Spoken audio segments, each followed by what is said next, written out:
Good afternoon, students. If you're here, you're listening to the directions for your independent task today.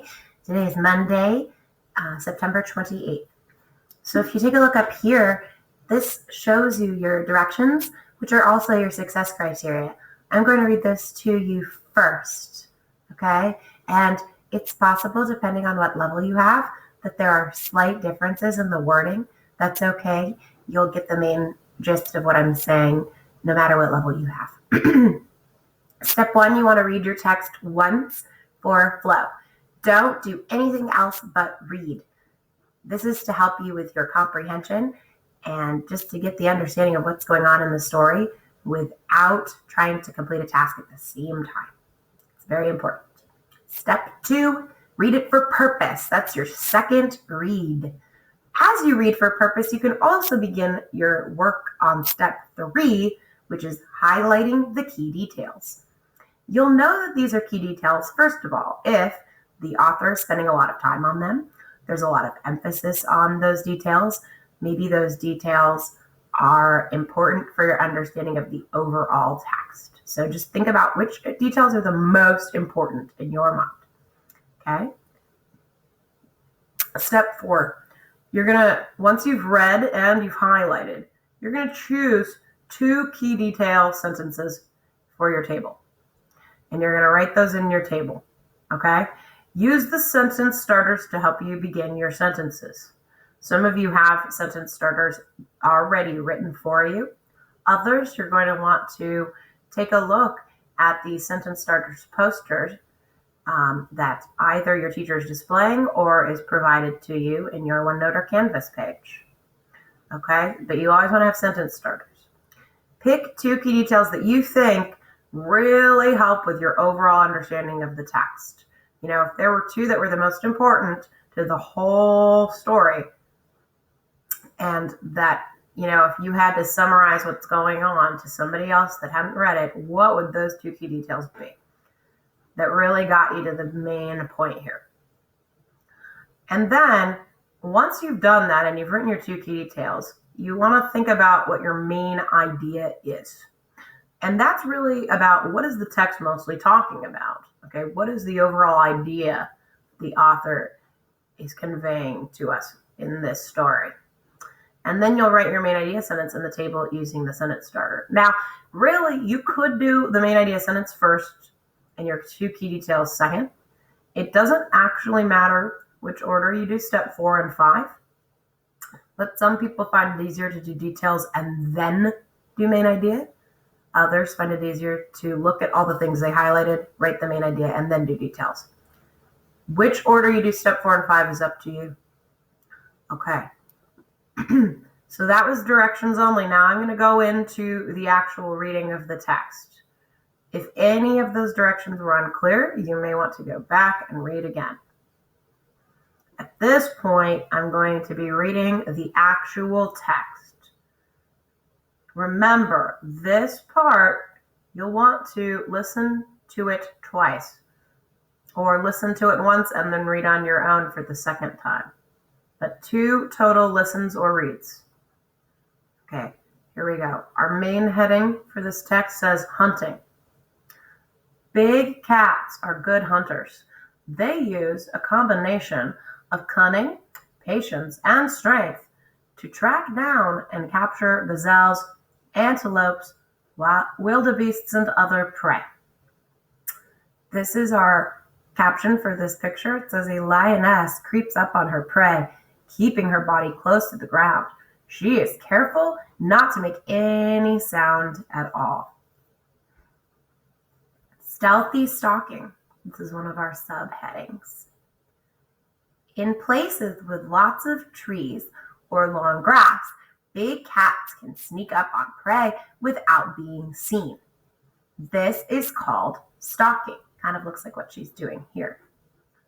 When a big cat has spotted the animal it wants to catch, it inches slowly along, crouching so low that its body almost touches the ground.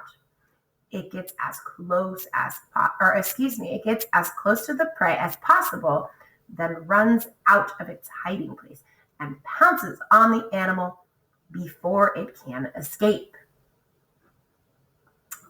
This is our next subheading, working together. You may want to pause if this is your second read to think about if anything was important here if you haven't highlighted yet. If it's your first read, you should just keep listening. Working together. Lions sometimes hunt in groups to increase their chances of catching prey. Often, they spread out and surround animals and then run at them from different directions. This forces the animals into the paths of other lions. So this picture caption here relating to this picture says, here you can see how a group of lions, it says bottom left, so it's referring to this picture, traps prey. The arrows show the two lions moving to encircle a wildebeest, cutting it off from the rest of the group. So these two lions are moving out of this pack of lions. They're coming out and encircling the wildebeest here, cutting it off from its group of wildebeests over here. So that's one way they can work together to hunt. It also mentions a fact here. Fact, lions often steal prey from other cats. They wait until the prey animal has been caught and killed, then they grab it for themselves. Pretty smart, in my opinion. Okay, we have an internet link here, which is just a video clip of a cheetah chasing and killing a wildebeest. That sounds kind of gross. I wouldn't watch that if I were you. But I will say that that's the nice thing about some of these nonfiction texts. Sometimes you'll just get little hints if you want to do additional research. This does not help with our overall understanding of the rest of the text, though. So I wouldn't pick that one for a detail. Lying in wait. Sometimes, I forgot to say, if you have not paused at this point and picked a detail that you think might be important from the next section, working together, you may want to do that now if you're on your second read. Okay. Sorry about that. Okay, we're in our third subheading, lying in wait. Sometimes a big cat simply hides and waits for prey to come along, rather than tracking it down. For example, a tiger will often hide next to a water hole. When an animal comes there to drink, the tiger springs out and catches it. So water hole is just essentially exactly what it sounds like. Okay, where many animals will come around to get their water. And so it's saying sometimes big cats will just hang out over there, try to find those animals that come to drink. If you are reading for the second time, now is a great time to pause and think about if there are any key details that you'd like to highlight from lying in wait. If you're reading for the first time, you can continue on with me. The big chase.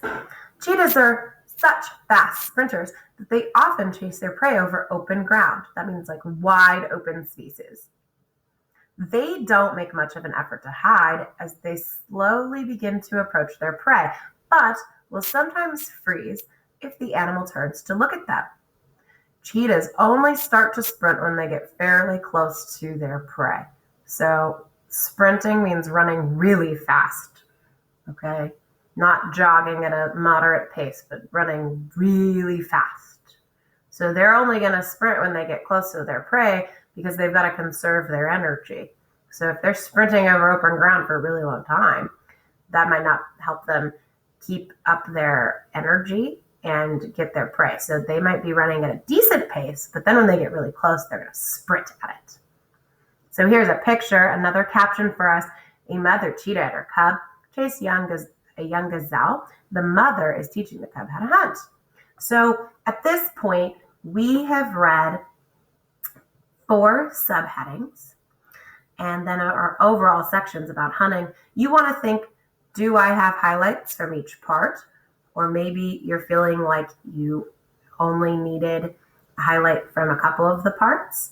I'm not going to tell you if that's right or wrong. At this point, though, you should definitely have some highlights.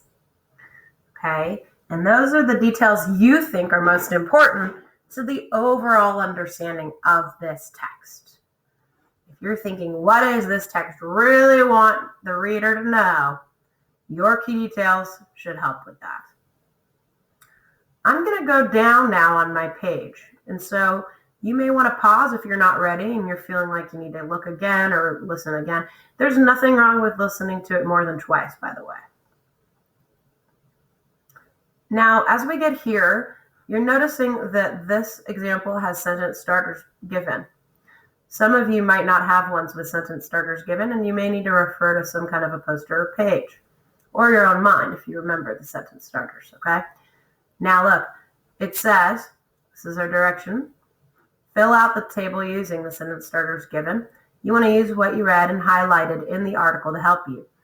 Now, originally it was saying to us in our up top directions here, step 4 and 5, that you could do your key details first.